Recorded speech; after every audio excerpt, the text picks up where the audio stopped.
So there's been a lot of talk this week about Pierre-Emerick Aubameyang potentially leaving Arsenal. Chelsea, that's a new one. They've come up over the last 24 hours as a potential destination, Mark Ogden. What do you make of that?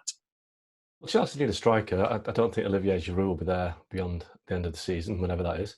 And Aubameyang is obviously available. It's the worst kept secret in the game that he's got 1 year left in his contract at Arsenal, and he won't or hasn't shown any sign of signing a new one. So Arsenal will probably have to look at selling Aubameyang this year to avoid losing him for nothing next year. And plus, he's 30 now, so he's not going to have many options as a 31-year-old next year. So I think now is the time where Aubameyang will probably move on. And Chelsea, I think it's unlikely that Chelsea will be top of the queue because Arsenal won't want to sell to a Premier League rival. But, you know, it's a good deal to be done by somebody. I think Barcelona, they're keen as well. They looked at him in January as a potential long-term replacement for Luis Suarez.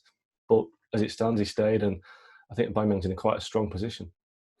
We've seen deals done between Arsenal and Chelsea before, but you're bang on because you don't want to strengthen potentially a Champions League rival going forward. So the problem there, though, is they can't stop him from doing so if they let his contract run down.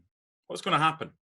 Well, Arsenal's problem is that they need to rebuild under Mikel Arteta, and Pierre-Emerick Aubameyang is one of their saleable assets. And clearly, if they keep him for another 6 months, then he'd be worth even less. So we've seen Arsenal in the past, they've let people like Alexis Sanchez go, Samir Nasri, Eman Adebayor. Man City were basically built by Arsenal rejects or Arsenal cast-offs. So, Chelsea will probably look at Arsenal thinking they're vulnerable, and Arsenal are vulnerable to somebody taking Aubameyang and buying him because they need the money. Arsenal need the money. So I don't think Arsenal will be able to fight too hard for this one. I think they're going to have to suffer and let him go. But you're right, I don't think a Premier League rival is their first choice destination.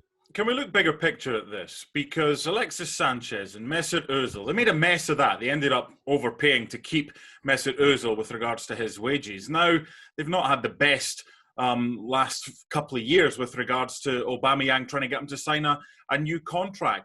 Who's to blame here? Is it the hierarchy at the football club for getting to the stage where they then become desperate when it comes to contract renewal time? I think on this one, I think Arsenal's problem is that if you're Pierre-Emerick Aubameyang, you want to look at the team being able to play in the Champions League. And during his time at the club, they haven't been able to do that. So no matter what the Arsenal hierarchy were prepared to do, Aubameyang would say, well, I'm playing Europa League. I may not even play Europa League next season. I want to play for a team in the Champions League, which he was used to at Borussia Dortmund. So I don't think Arsenal could have done much more in the sense that they couldn't offer him the platform that he desires. Now, you could say that money persuades any footballer if they pay the right money, but I think Arsenal really had their hands tied. They can't offer Champions League football, and that is the big problem they've got. I just want to go back to one of the things you said right at the beginning about they need a striker, Chelsea. What is Pierre-Emerick Aubameyang? Apart from being a wonderful player, is he more of a kind of guy coming in off the left who's a goal scorer but not an actual number 9? Would he be the one you would go for if you were looking for an out-and-out striker?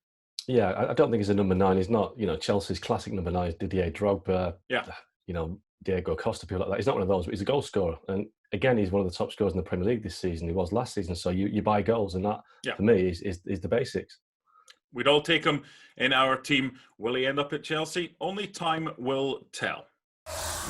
Thanks so much for watching ESPN on YouTube. And for more sports highlights and analysis, be sure to download the ESPN app. And for premium content and live streaming, subscribe to ESPN Plus.